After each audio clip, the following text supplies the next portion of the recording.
బమ్మెర పోతన విరచిత శ్రీమద్భాగవతం ప్రథమ స్కందం 8వ భాగం నారద పూర్వజన్మ వృత్తాంతం. నారద మహర్షి తన జన్మ వృత్తాంతాన్ని వ్యాస మహర్షికి చెప్తున్నాడు. మహానుభావ, నేను గడచిన కల్పంలో గత జన్మలో ఒక దాసీపుత్రుణ్ణి. మా అమ్మ వేదవేత్తలైన వారి ఇంటిలో పనిచేస్తూ ఉండేది. చాతుర్మాస్యాలలో వానాకాలం 4 నెలలు ఒకే స్థానంలో నివాసం ఏర్పరచుకొనిన కొందరు యోగిజనుల సేవ నిమిత్తమై నన్ను నియమించారు. ఆ పెద్దల ఆనతి శిరసావహిస్తూ వారికి సేవ చేస్తూ ఉండేవాణ్ణి. ఆ మహానుభావులకు పరిచర్యలు చేసేవాణ్ణి. ఓ పుణ్యాత్ముడా, ఓర్పుతో నేర్పుతో భయభక్తులతో ప్రవర్తించేవాణ్ణి. తోటి పిల్లలతో ఆటపాటలకు పోకుండా, ఎటువంటి ఇతర సంబంధాలు పెట్టుకోకుండా శ్రద్ధాభక్తులతో ఆ మహాత్ముల్ని కొలిచేవాణ్ణి. నేను ఆ యోగిజనులు భుజించిన అనంతరం భిక్షాపాత్రలో మిగిలి ఉన్న అన్నాన్ని భక్షించేవాణ్ణి. ఎండను వానను లెక్క చేయకుండా వారి ముందు నిలబడి ఎంతో జాగ్రత్తగా మారు మాట్లాడకుండా వారి ఆజ్ఞలు పాలించేవాడిని. ఈ ప్రకారంగా వర్షాకాలం, శరత్కాలం గడిచిపోయాయి. ఆ మహానుభావులకు నా మీద అనుగ్రహం కలిగింది.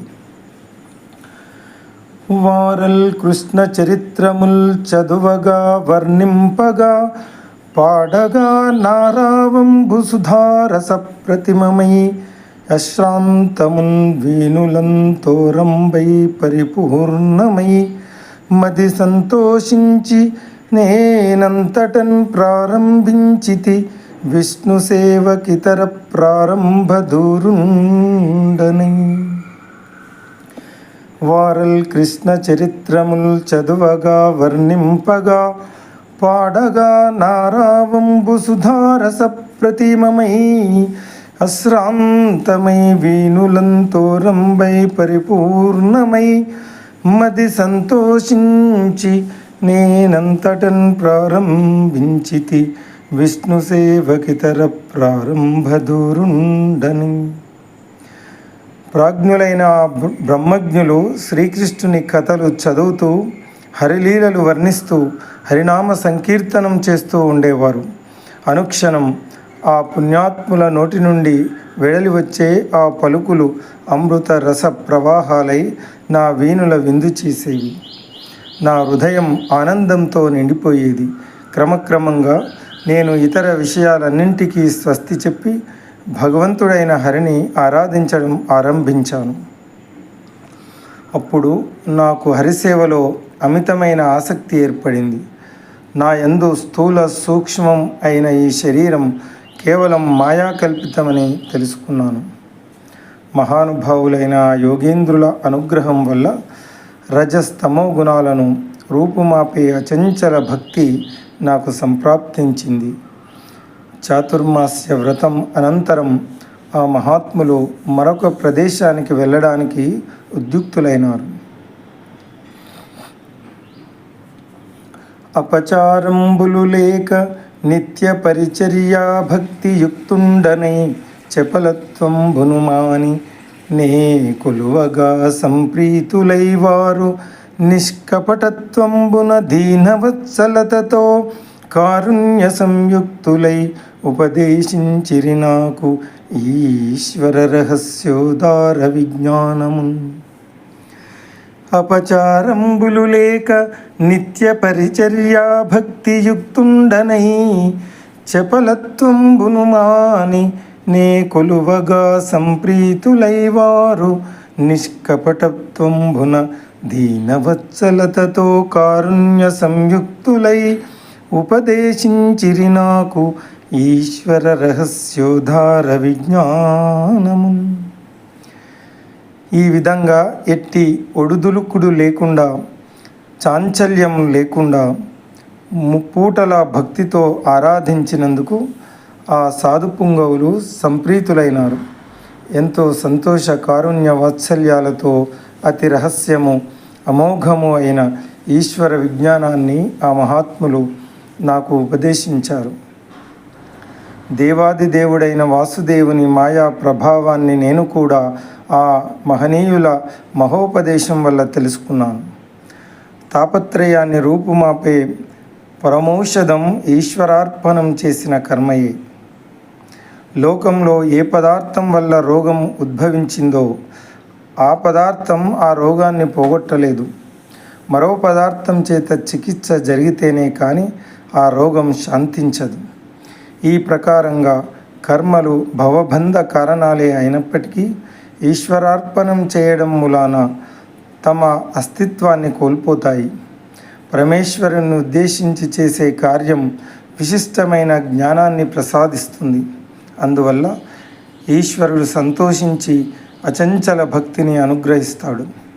భగవంతుని ప్రబోధం వల్ల కర్మలు కావించేవారు శ్రీకృష్ణ గుణనామాలను కీర్తించడంలో సంస్మరించడంలో ఆసక్తులవుతారు. ఓంకారపూర్వకంగా వాసుదేవ, ప్రద్యుమ్న, సంకర్షణ, అనిరుద్ధ నామాలు 4 భక్తితో ఉచ్చరించి నమస్కరించి చిన్మయ స్వరూపుడైన యజ్ఞేశ్వరుణ్ణి ఆరాధించే మానవుడు సమ్యక్ దర్శనుడై సమదృష్టి కలవాడవుతాడు. నేను ఈ విధంగా ప్రవర్తించడం వల్ల విష్ణు భగవానుడు విశిష్టమైన ఈశ్వర జ్ఞానాన్ని నాకు అనుగ్రహించాడు. నా నడవడి ఆ శ్రీమన్నారాయణునికి తెలుసు. ఓ వ్యాస, నీవు కూడా శ్రీహరిని సంకీర్తించు. వ్యాస, నీవు మునులలో ఎంతో ప్రసిద్ధుడవు. వినేవారి దుఃఖాలన్నీ దూరమై వారి స్వాంతనాలకు శాంతి లభించేటట్లు చక్కగా వాసుదేవుని కీర్తించు. ఇలా నారద మహర్షి తన పూర్వోత్తరాలు వినిపించగా ఆలకించిన వ్యాసముని నారదుణ్ణి మళ్ళీ ఇలా ప్రశ్నించాడు. అయ్యా, నీకు ఆ మహానుభావులైన సాధువులు ఎంతో దయతో ఈశ్వర జ్ఞానాన్ని ఉపదేశించి వెళ్ళిపోయారు కదా. అటు పిమ్మట నీ బాల్యం ఎలా గడిచింది? పెద్దవాడయ్యాక ఎక్కడెక్కడ సంచరించావు? ఈ జన్మలో ఇప్పుడు నీకు పూర్వజన్మ స్మృతి ఏ విధంగా కలిగింది? దాసీపుత్రుడవైన నీవు ఏ విధంగా నీ దేహాన్ని త్యజించావు? దయచేసి వివరించు అన్నారు. వ్యాసుల వారి ప్రశ్నలకు నారదుల వారు ఇలా సమాధానం చెప్పారు. ఆ విధంగా నేను ఆ సాధు పుంగవుల వల్ల ఈశ్వర పరిజ్ఞానాన్ని పొంది ఉన్నాను. మా తల్లిది చాలా జాలిగుండె. ఉత్త అమాయకురాలు. తల వంచుకొని యజమానుల గృహాల్లో పనులన్నీ క్రమం తప్పకుండా చేసేది. తన దాస్యాన్ని గూర్చి కించిత్ కూడా బాధపడేది కాదు. నేనంటే ఆమెకు పంచప్రాణాలు. అయ్యో, నా బిడ్డ అలసిపోయాడు, సొలసిపోయాడు, ఆకలిగొన్నాడు అని అంటూ ప్రతిరోజు అల్లారు ముద్దుగా ఆదరించి నన్ను పెంచి పెద్ద చేసింది. ఎంతో ప్రేమగా మాటిమాటికి నా బుగ్గలు ముద్దు పెట్టుకునేది. నా జుట్టు దువ్వేది, నా ఒళ్ళు నిమిరేది, నన్ను ఆప్యాయంగా అక్కున చేర్చుకునేది. ఈ విధంగా తల్లి ప్రేమతో పెరిగిన నేను ఆమెను విడిచిపోలేక ఇంట్లోనే ఉండిపోయాను. అయితే నేను సంసార వ్యామోహంలో చిక్కుబడలేదు, జ్ఞానాన్ని విడవలేదు.